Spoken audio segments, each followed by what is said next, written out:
Okay, so thank you for that, Sir Zhao. Okay, so I'll start by sharing my screen. Wait a moment.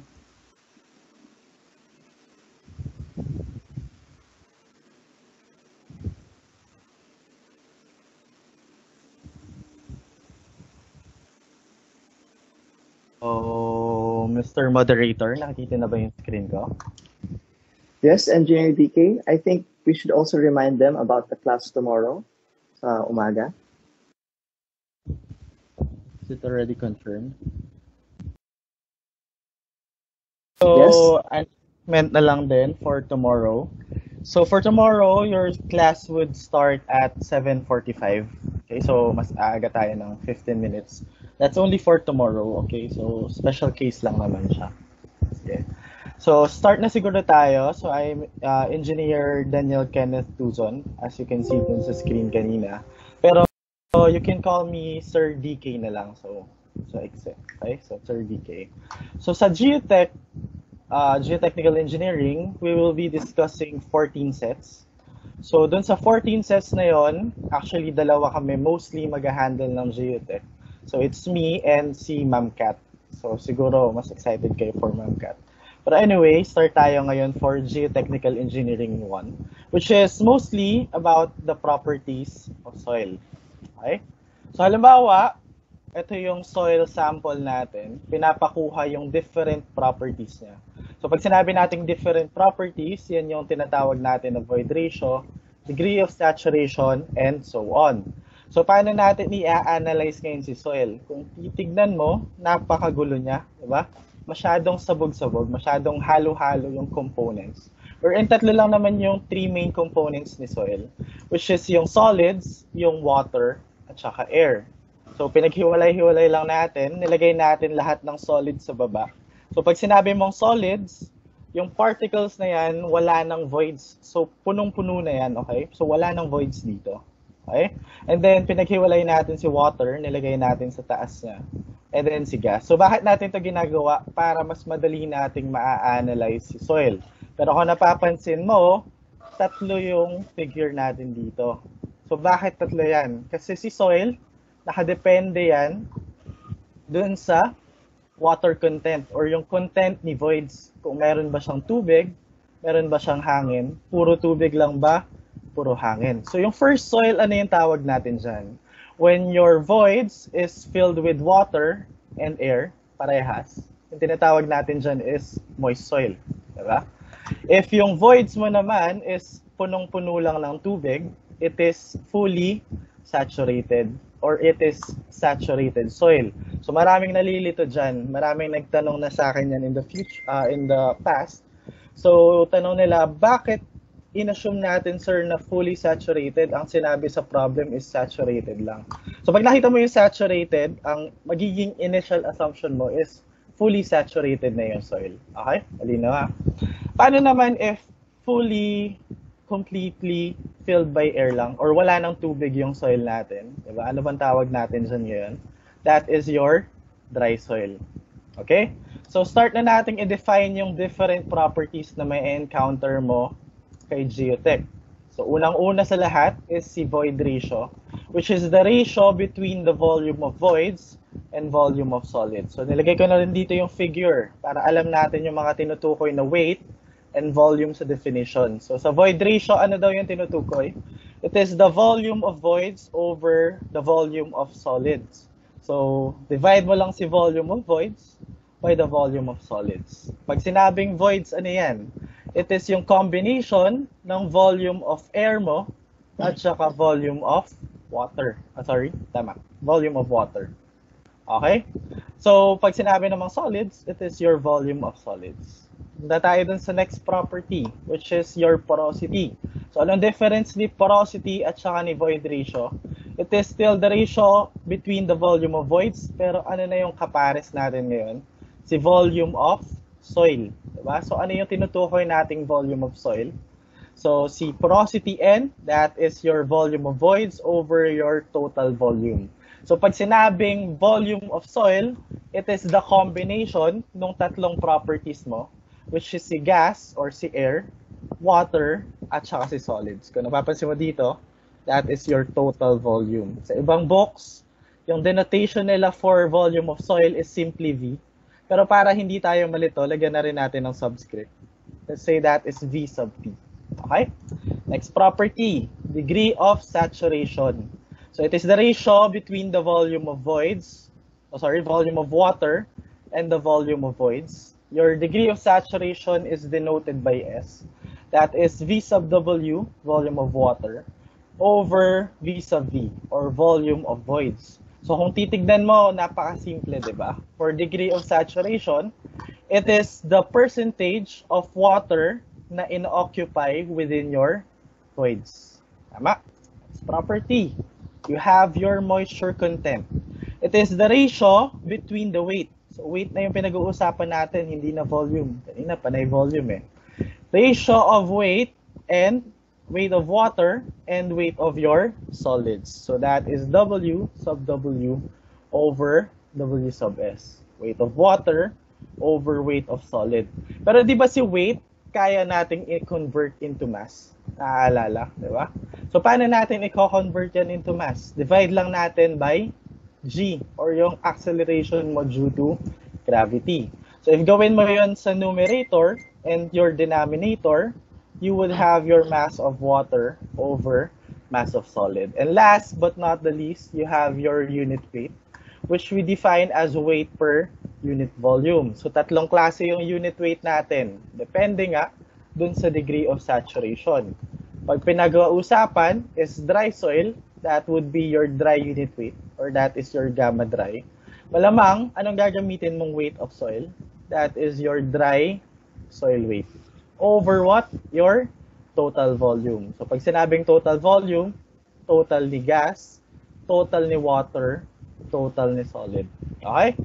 Yung susunod, pag partially saturated si soil, that is your gamma moist.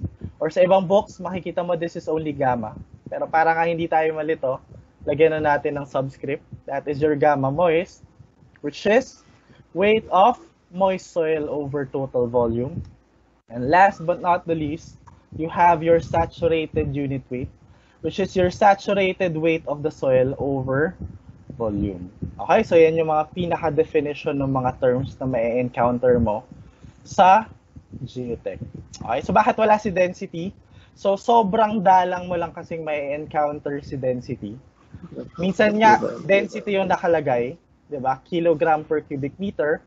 Pero still, ang dinedefine or yung sinasabi na problem is unit weight. So baka malito kasi kayo. Okay? Minsan kahit density, unit weight pa rin yung sinasabi. Okay? Sige. So, ano nga ulit si dry unit weight? That is the dry weight of your soil over your total volume. Ang problema ngayon, paano if sa problem, wala kang dry weight, wala kang volume of soil? Paano mo ngayon makukuha yung dry unit weight mo? Diba? So, paano yan? Okay? So, tignan muna natin yung figure mo. Ano yung mga weight natin? You have your weight of air and you have your weight of solid. Pero, di ba yung weight of air natin, kakabanggit lang kanina ni Sir Jerwin, napaka-liit. Diba? Napaka-liit. Lalo na kung relative siya or kung i-relate mo siya kay volume of or weight of your solid. So dahil nga maliit lang naman yung volume or weight of your air, ang ginagawa natin, ang ina-assume natin, your weight of air is equal to 0. So ano na yung weight of your dry soil? Diba? Ano yung total weight mo ngayon? Dahil yung weight of air is 0, your weight of dry soil is equal kanino? Kay weight of your solid. Over your total volume, which is your volume of air, and dahil nga walang water, it is also equal to volume of voids plus volume of solid. So ito, si volume of soil, divide lang natin into 2. Express natin siya as volume of solid plus volume of voids. So, paano kung wala ka pa rin itong mga to? Anong gagawin natin? Let's say, try nating i-multiply both numerator and denominator by 1 over volume of solid. Okay lang ba to? Okay lang ba itong ginagawa natin? If isipin mo, that is what? That is just equal to 1. So, pwede naman, wala tayong nalalabag na batas dyan. Diba? So si weight of solid, i-express lang natin in terms of unit weight. Excuse me, Sir Jao. Yung mic mo po. Sorry. Okay.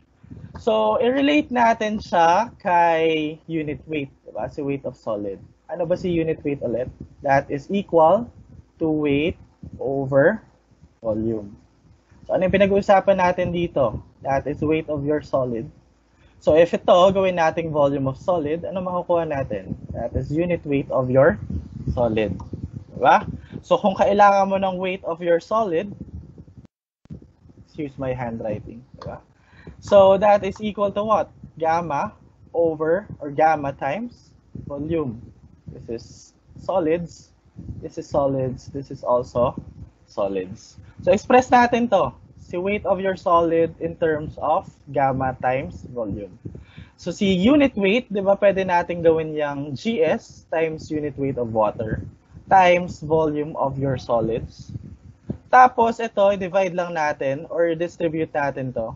So, that is volume of solid over volume of solid, which is simply equal to 1.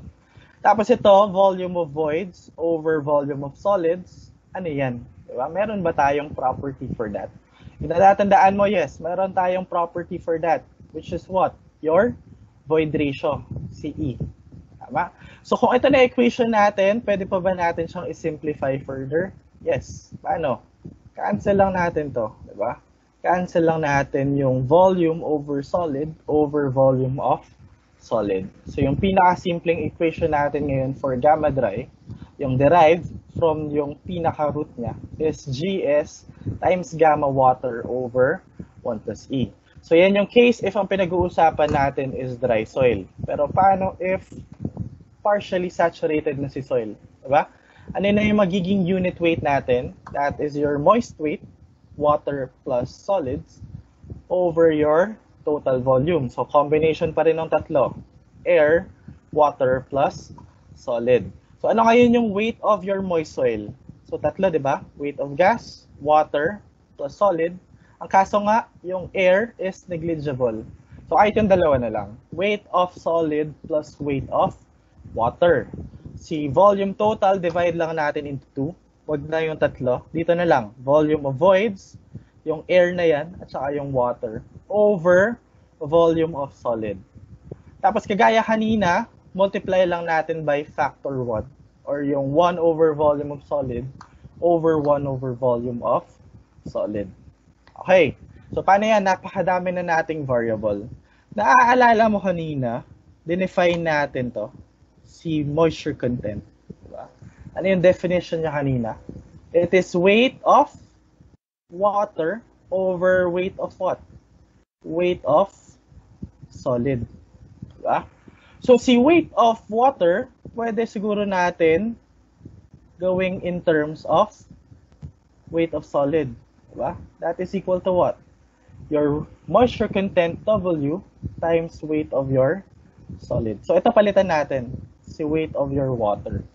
So, if gawin mo yun, that would be W, ito, distribute muna natin. W ng solid over volume ng solid. Ito, ano na to? This would be your moisture content times weight of your solid. Again, distribute over volume of solids. Tapos ito, solid over solid. Again, that is 1. Volume over solid, that is your property, which is si void ratio. Okay? Tapos si weight of solid, kagaya lang dito. Express natin in terms of unit weight times volume. So that would be GS gamma water times volume over volume of solid plus yung unit weight, nandyan pa rin yan, or moisture content, nandyan pa rin, times unit weight GS gamma water times volume. Again, distribute 1 over volume of solid. Okay, copy lang natin yung denominator. So, may maka-cancel out ba ulit tayo? Yes, di ba? Ito, kitang-kita. Solid over solid, cancel. Solids over solids, cancel again. So, if isi-simplify natin ngayon yung equation mo for moist unit weight, that is GS gamma water over 1 plus E times 1 plus W. Paano pag saturated? Actually, parehas lang. Still GS gamma water over 1 plus E times 1 plus W. Pero yung W mo, magbabago na ng value yan. Diba? Mas malaki, syempre full saturation na tayo. So, hindi na natin derive isa-isa. Kung titignan mo lahat ng na-derive nating formulas for unit weight, actually napakadami yan. Depende kung ano yung given sa'yo. So, napakadami. Nakakalula. Diba? Kailangan bang kabisaduhin yan lahat?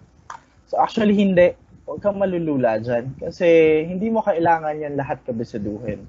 Ako din dati, nung first time ko itong nakita, shit, kailangan ko bang kabisaduhin to lahat?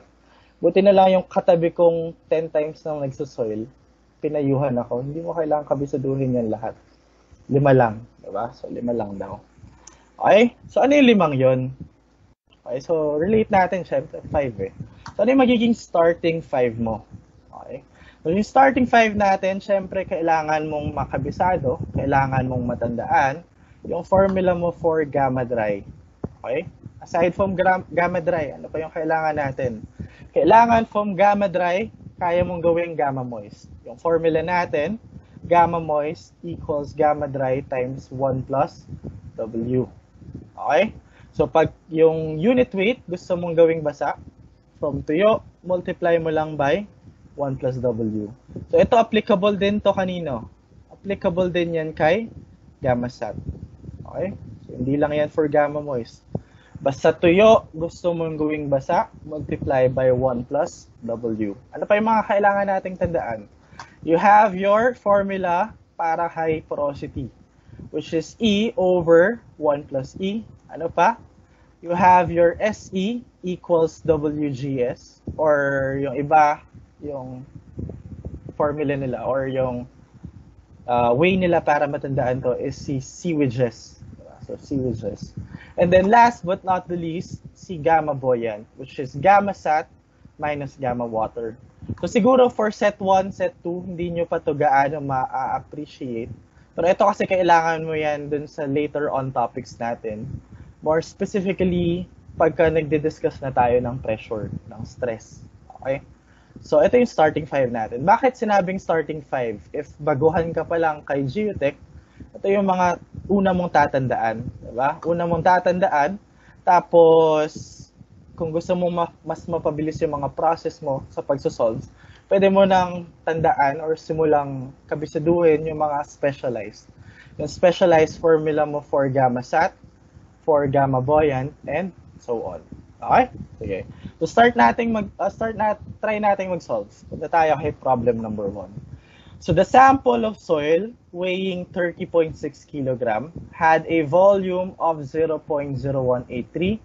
The sample is allowed to dry in an oven and the weight was reduced to 27.2 kg. May binigay na specific gravity. The specific gravity of solid was found to be 2.65. Determine the following. First question, ano daw yung moist unit weight of soil in kilonewton per cubic meter? So pag ganito yung mga problem, tinatanong sa iyo yung mga properties, yung una mong pwedeng gawin, pinaka-advisable na una mong gawin, try mong sagutan or try mong kunin yung hinihingi using your definition. Wait a moment. Hello? Yo. Okay. Thank you.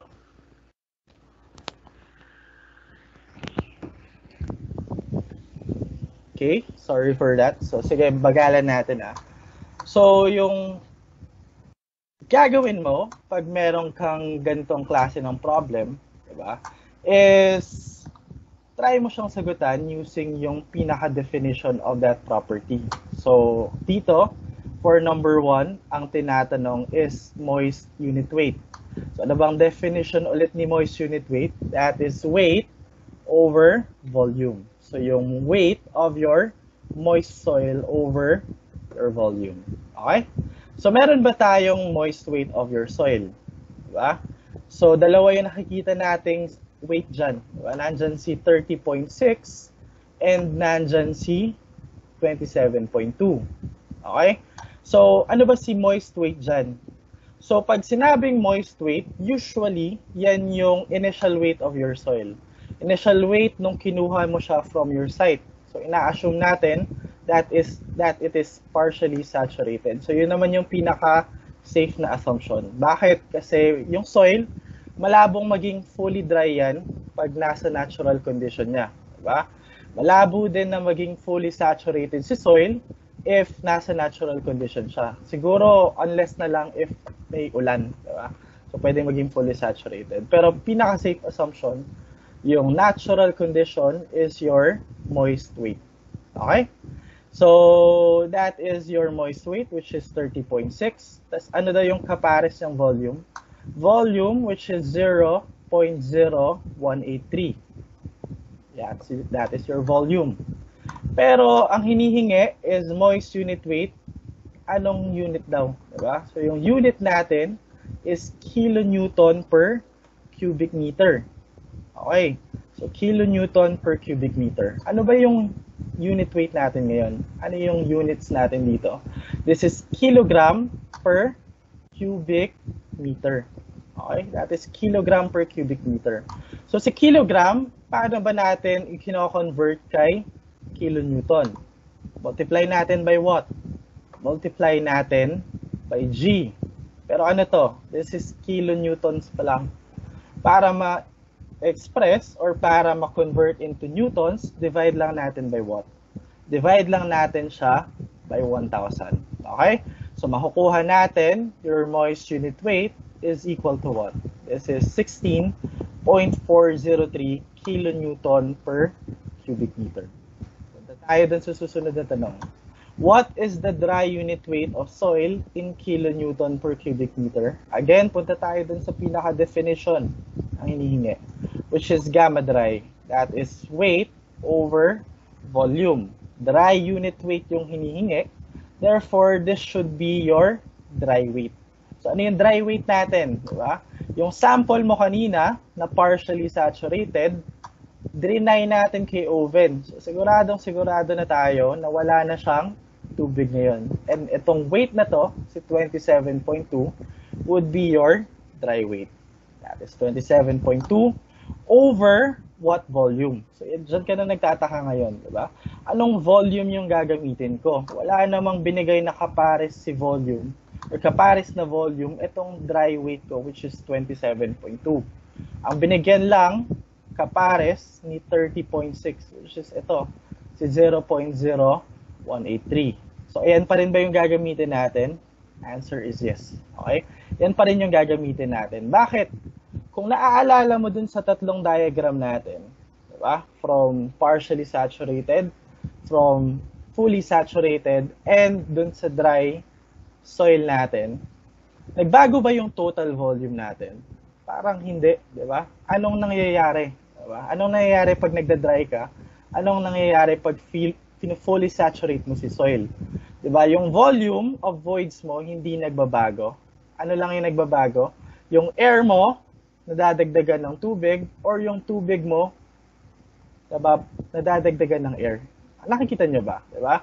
If kanina meron tayong volume of water, since drenay natin siya sa oven, anong mangyayari?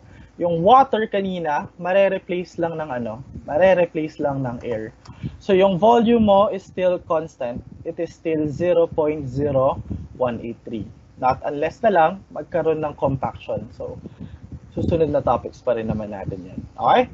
So meron na tayong dry unit weight. Ang problema, hindi pa magkaparehas yung unit na hinihingi sa atin. Kilonewton daw dapat per cubic meter. So that would be multiplied by 9.81, your G, divided by your 1,000 para maging kilonewtons.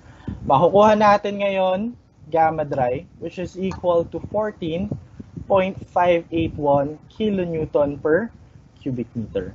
Next question. Ano daw yung moisture content? So, tandaan mo muna, ano ba yung pinaka-definition mo for moisture content?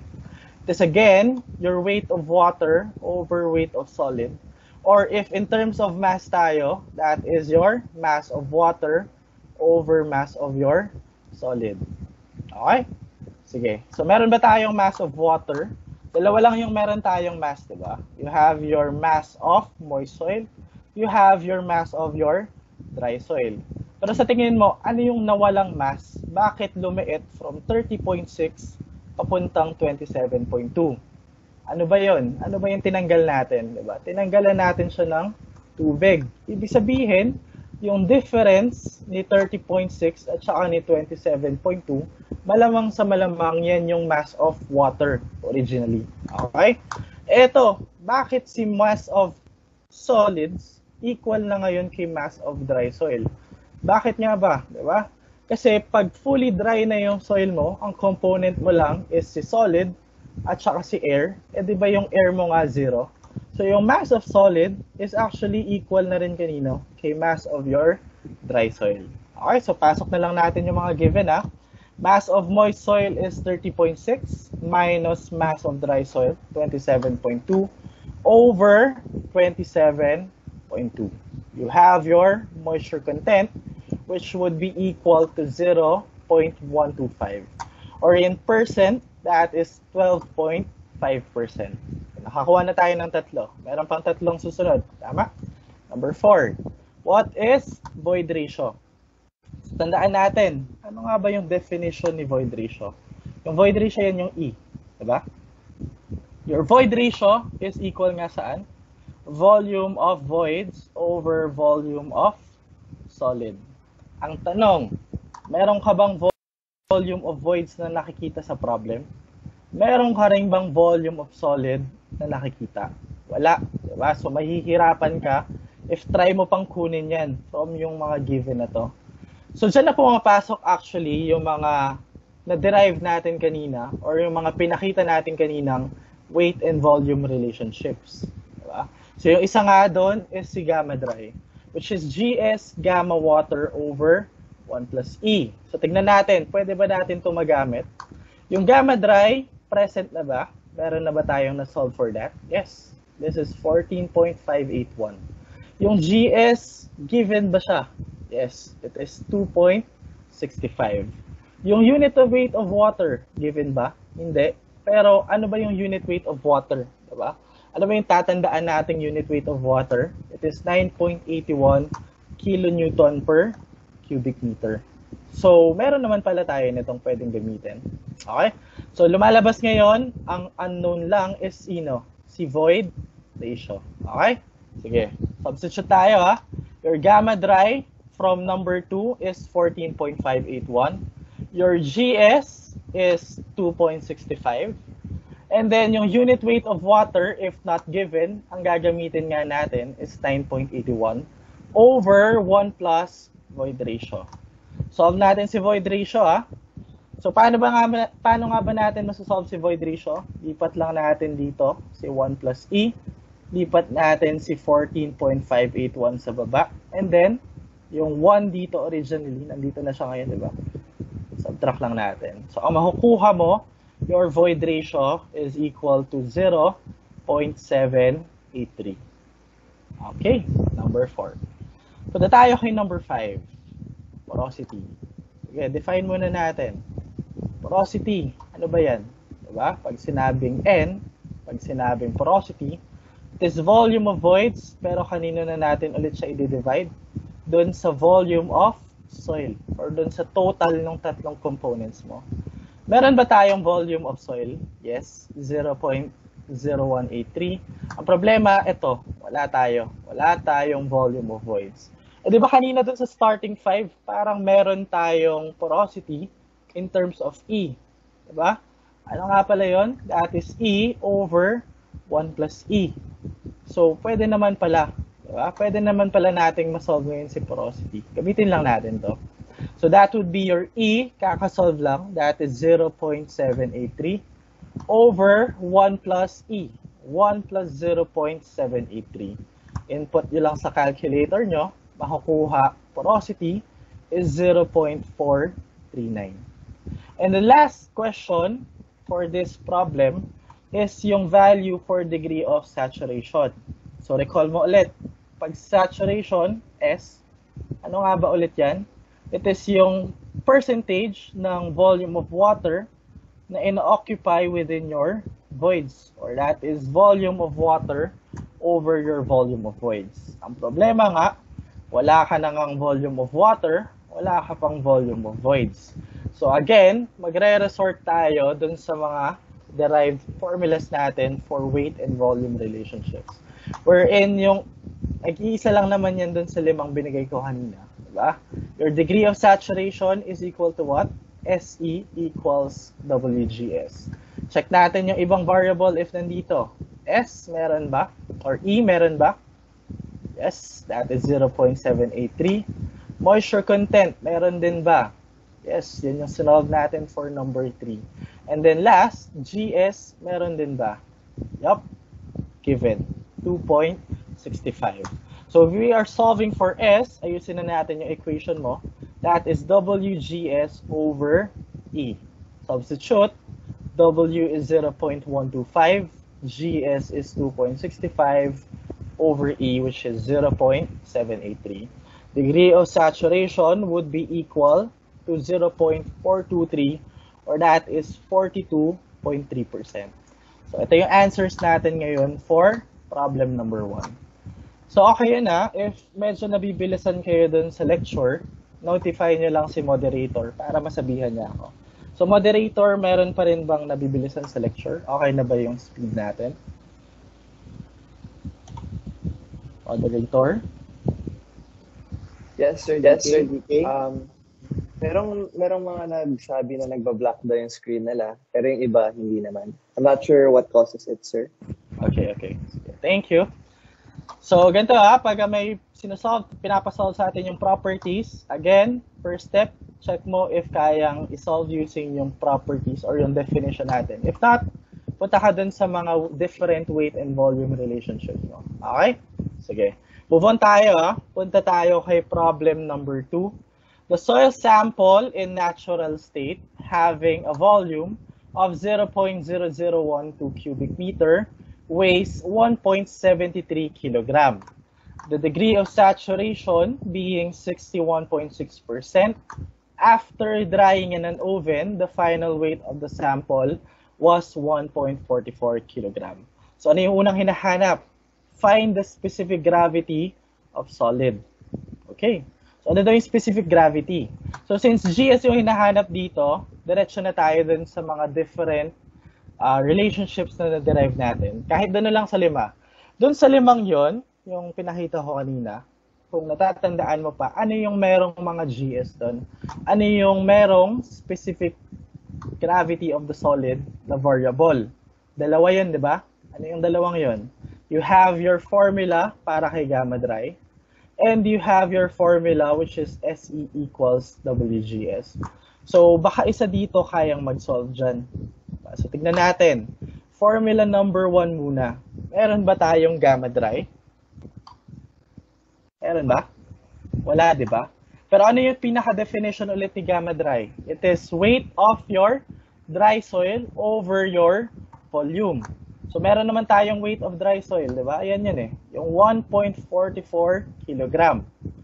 Ang tanong, meron ba tayong unit weight of water? If not given, use 9.81 kilonewton per cubic meter. Or kung iba yung units mo, syempre, convert natin into that unit. Ano pa? Yung E given ba? Wala. Diba? Ano lang yung given? Degree of saturation, volume, at saka weight. So by the way, ano yung weight na to? Ano si 1.73? Ano yung sinabi sa problem? Sample in natural state. Pag sinabing sample in natural state, ano ulit yung i-assume mo? Yung soil is partially saturated. Okay? So wala tayong E. So dito sa equation, ilan yung unknown mo? 2. Diba? How about equation number 2? Ilan yung unknown natin? SE equals WGS. S, is it given? Yes. Degree of saturation is given. How about your E? Nope. Wala tayong void ratio. How about yung W? Wala din. GS, wala. So dito, 3 yung unknown. Dito, 2. Eh di ba, kung ilan yung equation mo, dapat ganun din yung number of unknowns natin. Pero actually, kung titignan mo tong mas mabuti, yung isa dito is actually kaya mo nang isolve. Alin kaya yon? Si S ba? Si E? Si W ba? Or si GS? Yes, si W. Yung W, kaya na nating isolve. Bakit? Ano yung definition niya ulit? That is the mass of water over mass of your solid. Okay, meron ka bang mass of water? Wala pa directly, pero alam natin na yung mass of water is yung difference ng mass ng soil in the natural state at saka yung mass of soil in the dry state. Tapos si mass of solid, ano ulit yung alam natin? Pag yung soil mo completely dry, your mass of solid is equal to mass of your dry soil. Okay, so pwede na tayo mag-direct substitution dito. Your mass of moist soil is 1.73 minus mass of your dry soil, 1.44, over mass of your dry soil. Solving for the value of moisture content, that is 0.201, or that is 20.1%. So pag tignan mo ngayon yung dalawang equation, although dalawa yung unknown dito, dalawa naman yung equation mo. Diba? So kayang-kayang i-solve si specific gravity. So gawin natin, i-substitute na natin yung mga kaya natin i-substitute. Gamma dry, that is weight over volume, 1.44 over 0.0012. Yung GS unknown, ano ulit yung unit weight of water? If hindi given, 9.81. Ang tanong, bakit natin gagamitin si 1,000? Diba? Yun yung lumabas eh. Bakit 1,000? So, ang titignan mo dito, since yung GS mo is unitless, yung E mo is also unitless, ang lumalabas actually kung ano yung unit mo for gamma dry, ito rin dapat yung unit mo for gamma water. E ano ba tong unit mo for gamma dry? Iniwan natin siya as kilogram per cubic meter. So, dapat si unit weight of water, kilogram per cubic meter, which is 1,000. Kung gusto mong gamitin si 9.81, ano yung dapat mong gawin? If ito gusto mo kilonewton per cubic meter, dapat ito kilogram din per cubic meter. So multiply mo by 9.81, divide mo by 1,000. Problem solved. Tama? Over 1 plus E. So wala na tayong magagalaw dito eh. Punta tayo sa second equation. SE equals WGS. Substitute na natin yung given na S, 0.616 times E equals moisture content na nasolve natin, 0.201 times GS. So ano gagawin natin? Diba? Since ang hinahanap for number 1 is GS, dapat itong E matransform natin in terms of GS. Paano natin gagawin yun? Using yung equation number 2 mo. So if gawin mo yon, E, lipat lang natin si 0.616. So that would be 0.326 of GS. Tapos ito, ipasok mo na ngayon to your equation number 1. So kopyahin lang natin si gamma dry, GS times 1,000 over 1 plus E. Kaso nga si E, i-express na natin in terms of GS. 0.326 of GS. So, paano ulit masosolve? Manually, lipat mo ngayon dito si 1 plus 0.326. Tapos, ito lipat natin kung ano man yung magiging coefficient ngayon ng GS.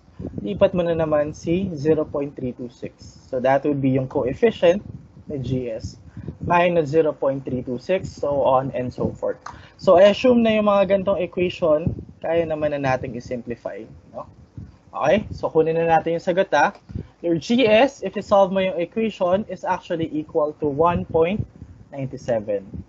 Ano ba yung susunod na tanong for number 2? Number 2, what is or determine the void ratio? Define mo ulit, di ba? Ano nga pala si void ratio? Your E is equal to what? Volume of voids over volume of solid. Pero kung gagawin mo yan, wala kang mga volume na yan. Tapos huwag ka na rin tumingin sa ibang equation. Bakit? Kasi kung titignan mong mabuti, yung E mo, na-express mo na kanina in terms of GS. Eh di ba ito na-solve mo na nga? Meron ka ng value which is 1.97. So, pwede mo na siyang gamitin para hindi ka na mahirapan. Diba? So, that would be 0.326 times GS, which is 1.97. Void ratio would be equal to what? 0.643 or 64.3%. And then last question, compute the critical hydraulic gradient. So ano ba si critical hydraulic gradient? It is your gamma buoyant over gamma water. Or in terms of GS and E, it is GS minus 1 over 1 plus E. You have your value for GS, meron ka ring value for E, kayang-kayang masolve si I critical. Diba? Gawin natin ha. GS 1.97 minus 1 over 1 plus E, 1 plus Boyd ratio, which is 0.643. Your I critical would be equal to 0.590. Okay? So marahil, merong mga nagtataka, ano ba to? Ano ba si critical hydraulic gradient? Malamang si hydraulic gradient baka natatandaan mo. Si hydraulic gradient in hydraulics, that is what? That is the slope of your energy grade line. So ano yung critical na slope ng hydraulic gradient natin? So ano ba yan? Ano ba yung use ni critical hydraulic gradient? So actually si critical hydraulic gradient, it is again your hydraulic gradient wherein your particles start to outflow from the soil sample. So nangyayari yan if merong kang upward seepage or upward flow of water in your soil. So yung soil samples daw natin, yung soil particles mo umaangat na, diba? So ito yung hinahanap, yung critical hydraulic gradient. So let's say ito yung setup mo. Ito yung soil na tinetest natin. So dahil meron tayo nitong tubig dito, so mataas, diba? So, magkakaroon tayo ng ano, upward seepage. So ano yung value ng critical, ano yung value ng hydraulic gradient wherein aangat na nga yung soil particles mo or yung soil mo mismo. Okay? So yung pinapagana natin ditong concept is actually yung concept ni effective stress, wherein matututunan nyo pa yan later on. Pero if tandaan nyo pa, sundan nyo ako ngayon. So si effective stress, diba? Paano ba natin ulit kinukuha si effective stress? It is your total pressure mula dito, that is gamma lang times H. So yung soil natin, ano yung unit weight? Since it is fully saturated, that is gamma sat times H, which is L. Okay? So meron na tayong total pressure due to soil. Ano pa? Minus your water pressure. So yung water pressure is ito, gamma times H. Yung H na gagamitin mo is yung height na to. Okay? So your gamma water, that is gamma water lang. Diba? Pero ano yung height na to? Diba? So that is just L, tama ba? Plus yung small letter h.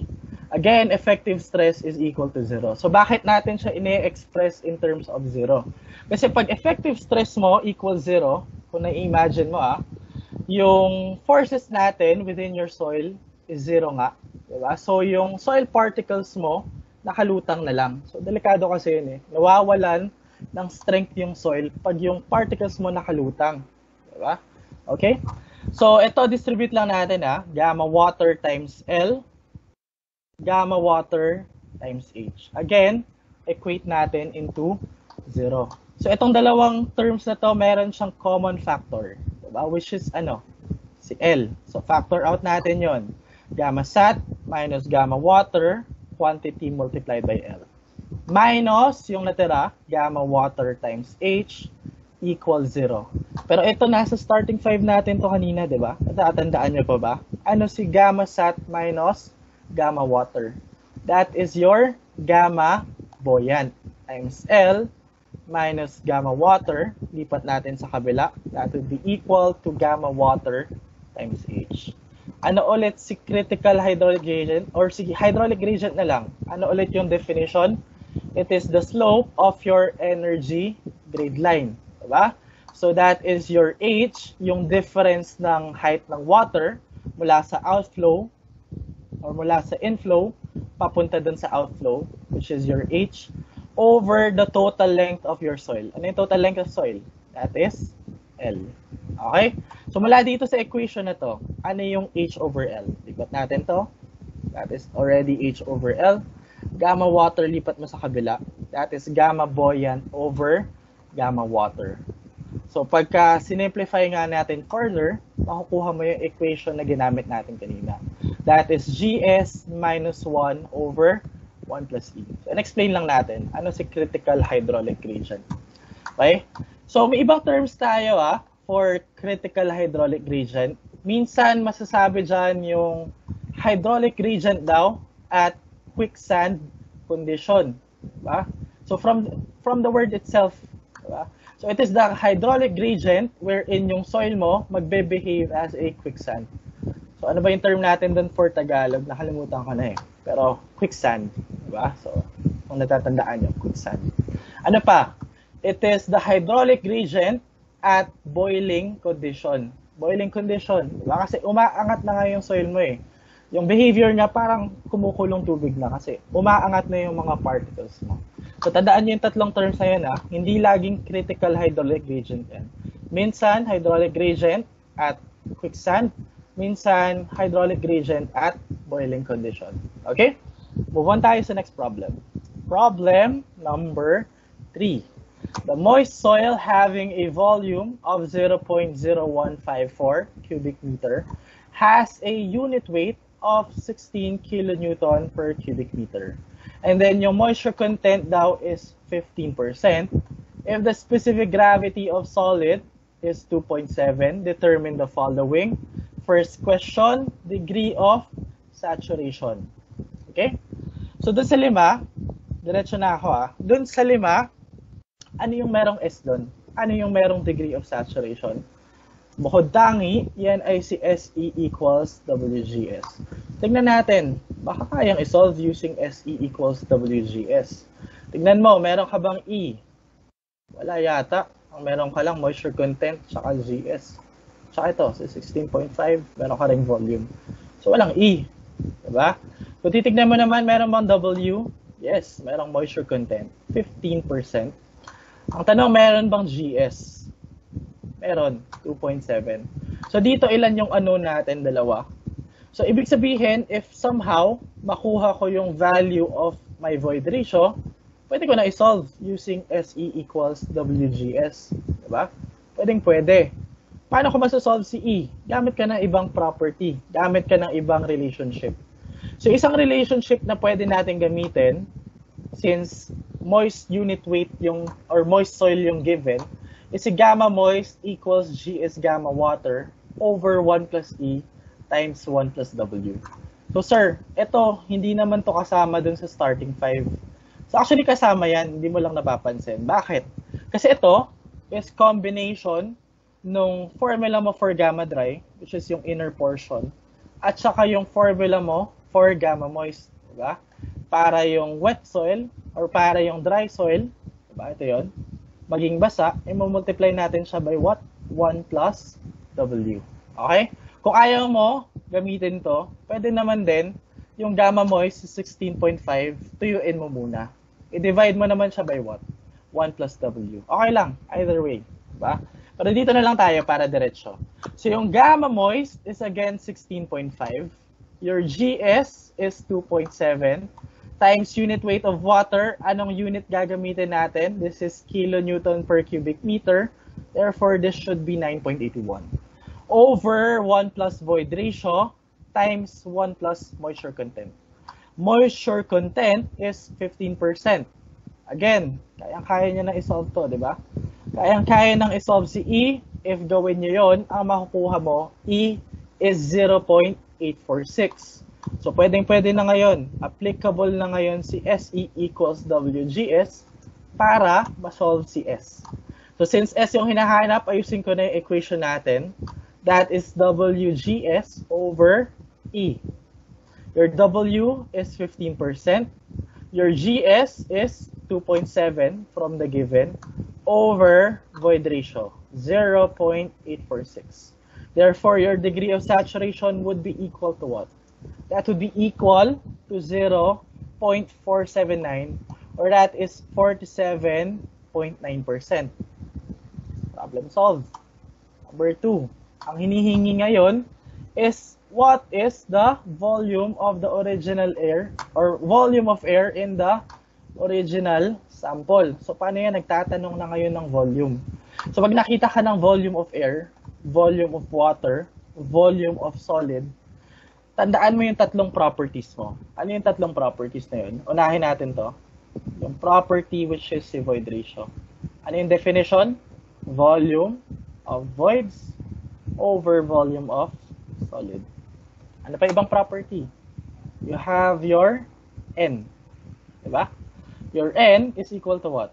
Volume of voids over the total volume. Ano pa?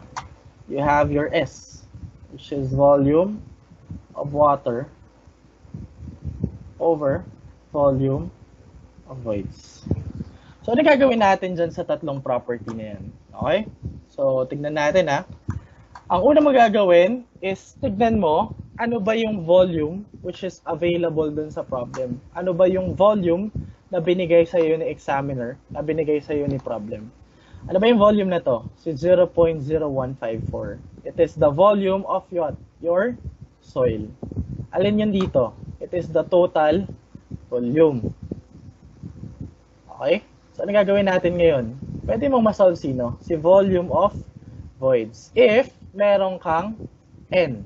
Pwede ka bang makakuha ng N? Since meron kang E, using E over 1 plus E, pwedeng makuha si N. Pwedeng makuha, therefore, si volume of voids. Okay? Diba? So, makakakuha ng volume of voids. Ang kaso, ayoko nang kumuha pa ng bagong value for N. Ayoko nang mag-solve pa ng N. Gusto kong gamitin si E, si 0.846. Paano ko gagawin yon? Eh, wala naman akong volume of solids. Wala akong volume of voids. Pero tandaan, ano ba ulit si total volume? That is your volume of voids plus what? Volume of solid. Diba? Ibig sabihin, if kukunin ko si solids, this could be equal to what? Your total minus what? Volume of voids. So, yun yung gagawin natin, ha? Gamitin natin si E, volume of voids over solid, pero si solid, papalitan natin by total minus voids. So, ang lumalabas ngayon, ano lang yung unknown since meron kang total. Ang unknown lang is the volume of voids. Yun yung una nating kukunin. So, substitute tayo, ha? Your E is 0.846. That would be equal to volume of voids over your total volume, 0.0154, minus your volume of voids. Solving for voids, this is 0.00706. Nakuha mo pa rin, diba?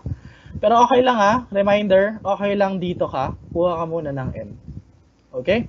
So ano naman sir? Ano naman ngayon if meron na akong volume of voids? Anong gagawin ko dyan? So pag nakakuha ka na ng volume of voids, ang gagawin mo ngayon, since ginamit mo na si N, ginamit mo na ngayon si E, punta ka dun sa dalawa pang natitira. Either punta ka kay N or punta ka kay S. Pero ang tatandaan mo, pag pumunta ka na kay E, pag ginamit mo na si E, hindi mo na rin pwedeng gamitin si N. Bakit ganon? If gagamitin mo yon, wala ka actually masosolve na bagong value. Na hindi mo pwedeng masolve using this value actually. Diba? So, meron ka na kasi nito eh. Para makuha mo si solid, ano lang gagawin? Total minus voids. Something like that. Diba? So, wala ka ng new value na masosolve. So, once na gamit mo na si E, huwag ka nang pumunta kay N. Kanino ka pupunta? Kay S. Okay? So, S. Degree of saturation is volume of water over volume of voids. Meron ba tayong volume of voids? Meron. That is 0.00706. Meron ba tayong S? Yes. That is 0.479. Problem solved. Diba? Sige, substitute tayo ha. S is 0.479 equals volume of water over volume of voids, which is 0.00706. Solving for the volume of water, it is 0.00338. Ang tanong, ito ba yung tinatanong, si volume of voids? Ito rin ba yung tinatanong, si volume of water? Hindi, diba? Pero ano yung tatandaan mo? Since hinahanap si volume of air, ano ba si volume of voids ulit? It is composed of volume of air plus volume of water. Okay? Meron kang voids, meron kang water, masasolve mo si volume of air. Okay? Substitute. We have your voids, which is 0.00706 equals volume of air plus your water, which is 0.00338. Solve natin si air. Lipat ko lang si 00338 sa kabila. Volume of air would be 0.00368 cubic meters. That is your answer for number 2. Okay, burahin ka lang muna ito.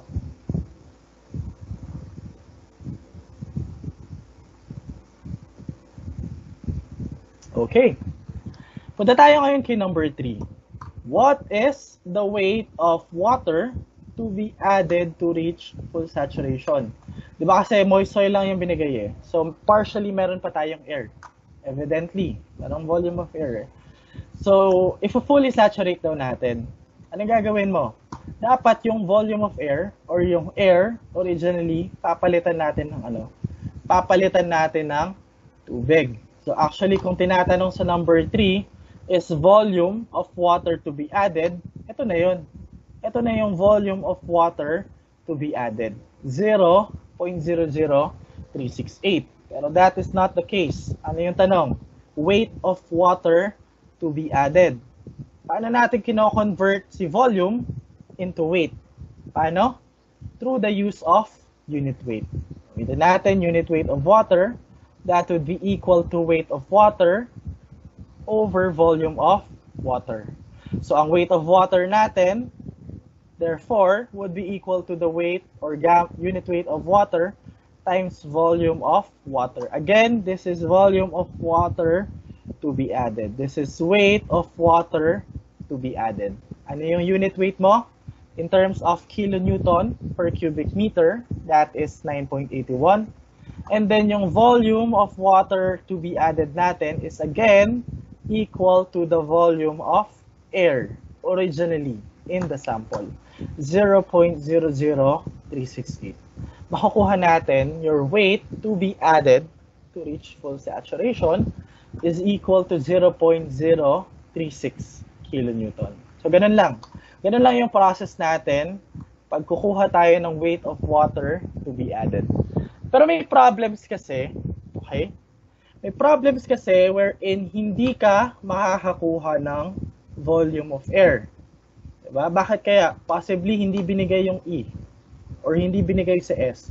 So walang way para makakuha ka ng volume of air. Eh paano kung tinanong pa rin, what is the weight of water to be added to reach full saturation? Oh no, wala akong volume of air. Paano ko siya i-convert into weight of water to be added? So may isa pa kasing process. Yun yung i-discuss natin ngayon. May isa pang process para makuha mo yung weight of water to be added. Kanina, yung galaw natin or yung ginalawan mo is yung volume. Doon ka nanggaling.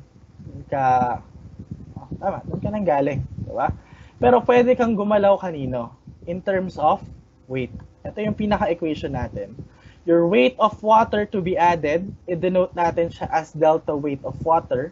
That is equal to the weight of your final soil or weight of soil in the final condition minus weight of the soil in the initial condition. So bakit ganon? Tignan mo yung figure Okay. So alin dito yung weight of your final soil? For our problem, ang final soil natin dapat daw fully saturated. So ito yun. Tama? Yung initial is moist. So, ito yung figure mo. Kung titignan mo yung weight, unahin natin to, weight of your solid. May nagbago ba dito? Nagbago ba yung volume? Nagbago ba yung weight? Hindi. So, itong bottom portion natin, equal lang yung weight na yan. Initially, ano yung weight of your water? Ito yun. Diba? Kung titignan mo yan dito, siguro bandang dito yan. Okay. Ang tanong, itong dalawang to, magkaiba ng weight. Magkaiba ba ng weight? Hindi din. Equal yung dalawang yan. Pero ang nagbago actually is ito. Diba? Kung initially, air siya, nung final, ginawa daw nating water. So pag kinuha ko yung difference nito, itong dalawa lang That would be your delta, gamma, or delta weight of your water. Bakit? Kasi ito yung weight of water na dinagdag. This is actually your delta weight of water. Eh, kanina mo ba siya ibabawas? Ibabawas mo siya kay weight of your air. Ang kaso, ano yung weight of air natin? It is equal to 0. So, pwede ito yung gawin nating equation. Okay? Ang problema, saan ka makakakuha ng weight of your final soil? Weight of your initial soil. Manggagaling yan kanino? Kay gamma times volume. Gamma of your soil final times volume of your soil final minus gamma of your soil initial times volume of your soil initial. Ang tanong, ano yung mga yan? Ano yung apat na yan? So, tignan muna natin yung initial condition. Dito muna. Ano yung initial unit weight of your soil? Nasa problem, no? Yung initial unit weight of our soil is yung moist unit weight of your soil, which is 16.5. How about yung volume? Initially, ano yung volume mo? 0.0154. Okay? So, meron na tayong gamma initial, meron na tayong V initial. How about yung final condition of your soil? Meron ba tayo? Ano yung gamma final? So, since fully saturated yung hinihingi, dapat that is gamma sat. Diba? Ang problema, saan natin kukunin si gamma sat? Parang wala dito. No? So, ang gawin natin, para mas mapabilis, ito na lang. Okay? GS plus E over 1 plus E times unit weight of water. Kung ito gusto mo makuha from those 5 initial formulas na pinakita natin kanina, this actually combination ng tatlo. Combination ng formula mo for gamma dry, formula mo for gamma moist, diba? From dry, babasain mo. Tapos, formula SE equals WGS. Ito pa rin yun. Okay? Sige. So, tignan lang natin na GS is present, E is present kanina. So, pwedeng makuha si gamma sat. Solve natin. GS is 2.7 plus E, 0.846 over 1 plus 0.846 times unit weight of water. Let's say 9.81 kilonewton per cubic meter. By the way, ito, this is per cubic meter. Ito hindi ko na nalagyan ng units. Okay lang yan? Sige. So this would be your gamma final, which is 18.844 kilonewton per cubic meter. How about your final volume? Magbabago ba ulit? Diba? Kanina, kagaya nga ng sabi natin, if magdadagdag ka lang naman ng tubig, magbabawas ka lang naman ng tubig, ang volume hindi nagbabago. Magbabago lang ulit ang volume if magkaroon ng compaction. So ito, hindi yan laging parehas Hindi yan laging parehas. Magbabago yan if magkaiba yung void ratio ni initial and ni final. Or if in a state na from initial, kinompact, or vice versa. Yung final kinompact into your initial. Anyway, sige, since meron na tayong mga gamma and mga volume, substitute na natin siya dito sa working equation natin. Your gamma final is 18.844. Erase all ink lang tayo. 18.844 times your final volume, 0.0154, minus your initial gamma, 16.5, times your final volume, or initial volume, 0.0154. You would have your additional, or delta unit weight, which is 0.036 kilonewton. So parehas na parehas lang kanina. It's still 0.036 kilonewtons. Okay? Sige. So marami pa ba tayong oras? Oh, overtime na. So stay with me. Last problem na tayo. Problem number 4. So the moist unit weight of the soil sample is 17.43 kilonewton per cubic meter. It has a specific gravity of the solid 2.65, and then meron ding water content 16%. The sample has a void ratio of 0.88 in the loosest condition, and then 0.36 in the densest condition. First question, what is the density index? So pag sinabing density index, ito lang yan, your relative density. So parehas lang yan Density index, relative density. Emax minus E over Emax minus Emin. So siguro yung iba sa inyo nare-recall to from your college days. Okay? Ang question, meron ba tayo nitong mga to if we are solving for DR? Meron ba tayong Emax, E, Emax, and Emin? So unahin natin yung Emax and Emin. Yung last statement sa problem, ang sinabi yung sample daw, merong dalawang void ratio, 0.88 and then 0.36. Yung 0.88, kailan nangyayari? Losses condition. So, kung napapansin mo, losses superlative, diba? Yan na yung pinaka-loose na condition niya. Ibig sabihin, ano na to? Ano na tong void ratio na to? It is your maximum void ratio. Superlative eh. How about this? Yung 0.36. It is the void ratio in the densest condition. So may EST na naman, superlative na naman. Sabihin niya na yung pinaka-siksik. Wala ka nang maisisiksik pa. Kahit dikdikin mo yan ng dikdikin, kahit mag-vibrator ka na mag-vibrator dyan, di ba? 0.36 na lang, hindi na yung liliit pa. So ito is your minimum void ratio. Ang problema ngayon, wala tayo nito, yung E, di ba? Ano ba yung E na yan? It is the void ratio of the sample. Diba? Ito yung sample na sine-check natin eh. Ito yung sample na inaalam natin, ano ba yung relative density niya? Ano ba yung density index niya? So from this sample, kunin natin si void ratio. Diba? Kunin natin si E. So para mabilis, diretso na ulit tayo dito. Gamma moist equals GS gamma water over 1 plus E times 1 plus W. Since ang binigay sa'yo is moist unit weight, GS is present, water content is present. If ayaw mo nito, pwede ring gamma dry lang. Pero anong gagawin mo muna? Yung gamma moist na 17.43, i-divide mo muna by what? 1 plus W. Okay? Sige, substitute natin ha. Gamma moist is 17.43. That is equal to GS, 2.65. Times unit weight of water, not given, so 9.81 kilonewton per cubic meter, over 1 plus E times 1 plus moisture content. That is 16%. So 0.16. Ang makukuha nating E, if we solve this equation, is again 0.730. Okay?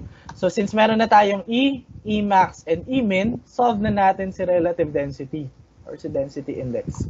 That is your Emax 0.88 minus E 0.730 over Emax 0.88 minus Emin 0.36. Your relative density is equal to 0.288 or that is 28.8%. Okay? Next question.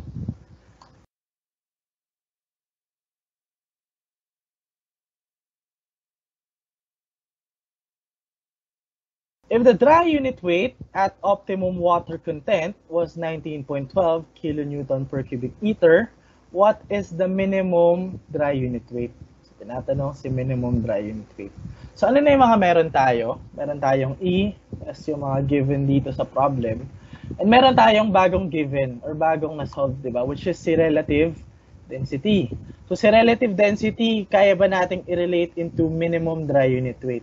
Answer is yes. Kasi actually, sa relative density, meron din tayong formula niyan in terms of gamma dry, which is 1 over gamma d min minus 1 over gamma d, all over 1 over gamma d min minus 1 over gamma d max.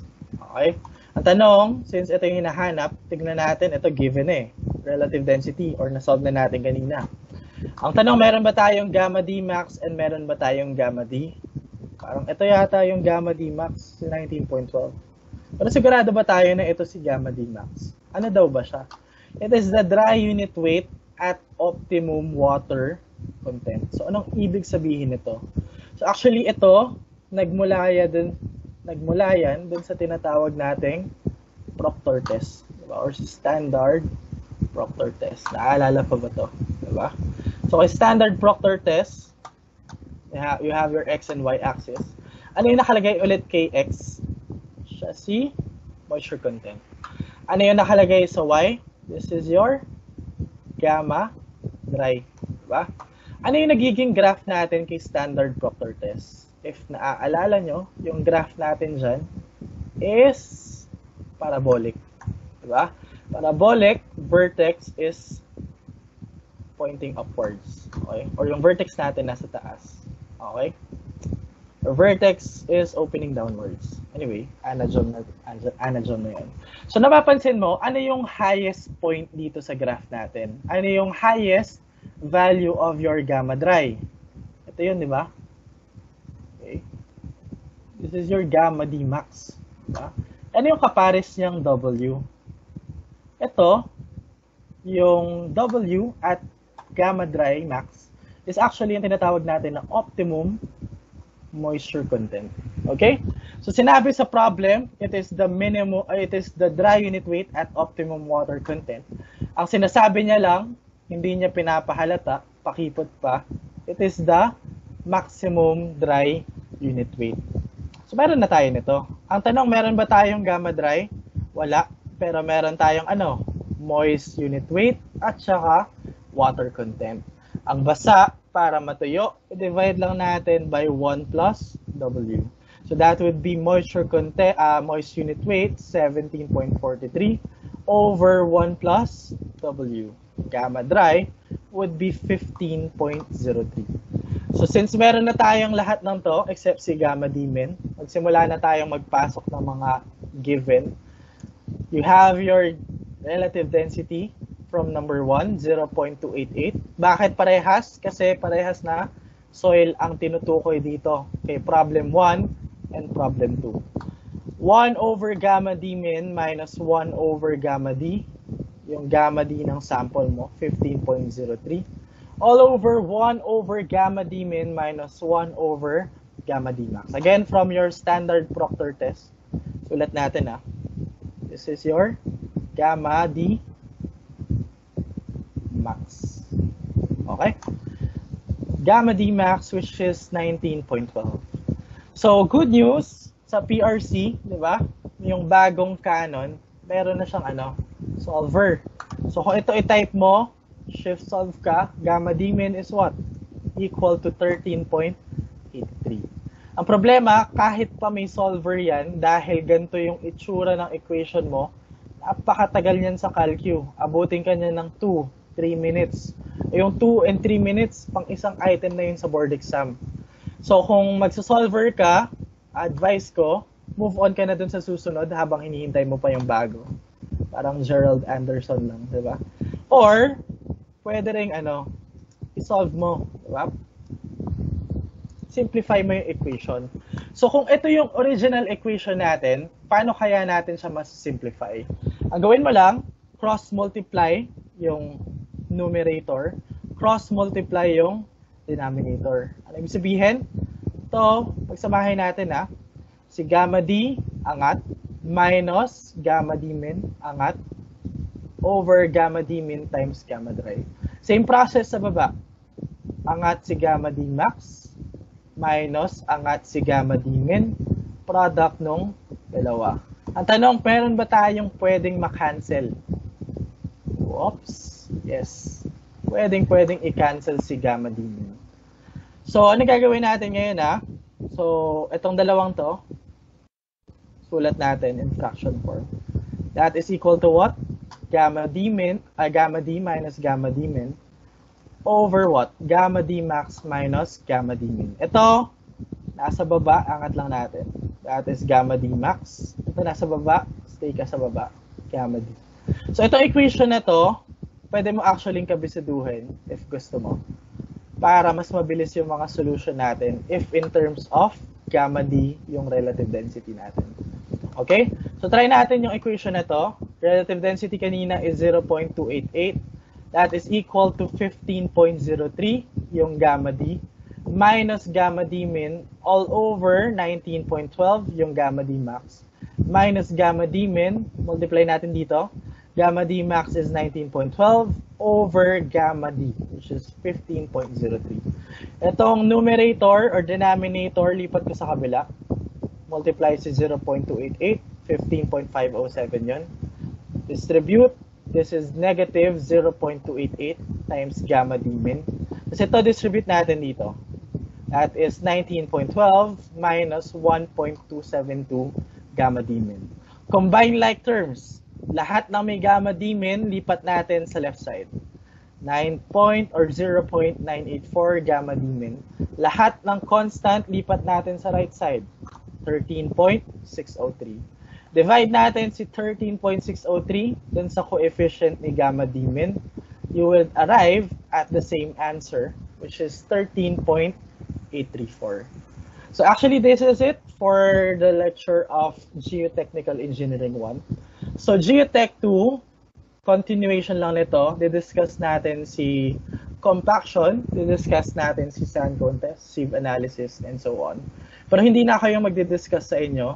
Ang magdidiscuss for Geotech 2 is Miss Catherine Bernardo. Hindi, Miss Catherine Luis Del Rosario. Okay? So siya yung mag-Geotech 2. So I guess yung mga boys dyan very excited na to meet Miss Cat. So nakita niyo na siya sa orientation actually. Okay, so that's it.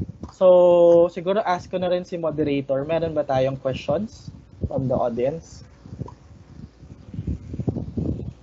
Chat, mahal to. Dami. So problem 2, bakit po yung gamma ng water ay 1,000 lang? So problem number 2, bakit yung gamma ng water is 1,000? Because yung gamma ng soil na nasa left side is again in terms of kilogram per cubic meter. If gusto mong gamitin nga si 9.81 as your gamma of water, dapat yung gamma of your soil doon sa left side, i-convert mo rin in terms of kilonewton per cubic meter. Okay? Sige, ano pa? Ibig sabihin po, strength na to, Joe. Sige. Okay.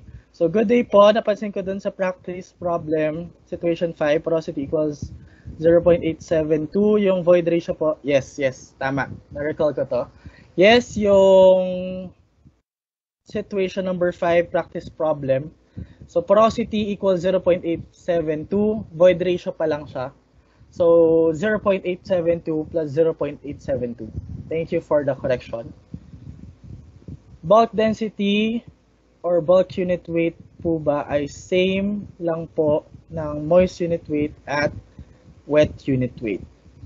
Yes. Okay? So, pag sinabing bulk density, bulk unit weight, pag wala kang nakitang kadugtong, wala kang nakitang saturated, or wala kang nakitang dry, again, ang ina-assume natin is moist. Lagi po bang neglected? Yes, laging neglected ang air sa analysis. Sir, can we use the moisture content instead of anong problem to? Can we use the moisture content instead po dun sa WW po? Jo, anong question to? So, meron sabi. Anong? About weight of water. Weight of water. Anong problem? Para mabalikan siguro natin.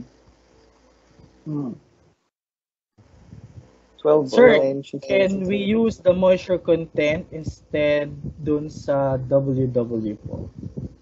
Problem number what to? May pangalan ba?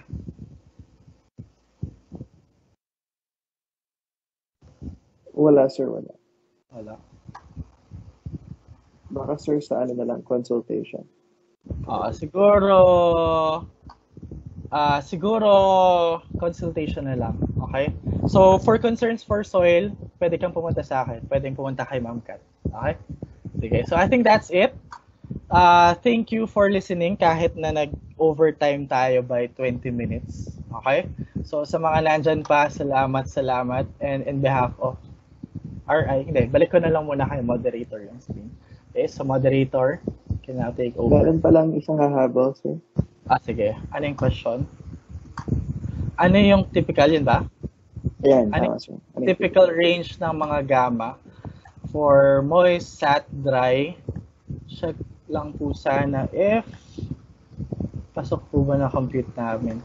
So, actually, nakadepende kasi yan sa void ratio mo. Okay, so possible kasi na napakalaki ng void ratio and so on. Pero usually mga nasa 1927, ang mas maganda, ang typical value mo for GS is nasa 2 hanggang 3, mga nasa ganong range ka. Okay, question pa ba? Okay, so excited na din po ako ma-feel yung lecture ni Ma'am Ganda. Wow. Anyway, sige. So that's all. We'll give back the floor to Mr. Jog Garcia. Thank you. Alright, Sir DK, maraming salamat sa inyong lecture. Now, the first day is done. Yung lecture natin tomorrow, note ko lang ulit, would start at 7:45 a.m. Ulitin ko lang ha, mag-start yung lecture natin ng 7:45 a.m. tomorrow. Now, pangbukas lang iyon. Okay, pangbukas lang iyon. Okay, so madami namang daw naka-appreciate na tig 1 hour yung subject. Yes po, kasi mahirap ma-overload yung utak. Okay, sige. Dati kasi 2 hours kami, diretso. Tig 1 hour na lang ngayon para hindi masyadong mainit yung mga tao. Alright? Sige. So, sasagutin ko na lang itong Q&A after. Pero i-end na natin yung lecture. Maraming salamat sa inyo at sana you enjoyed your first day.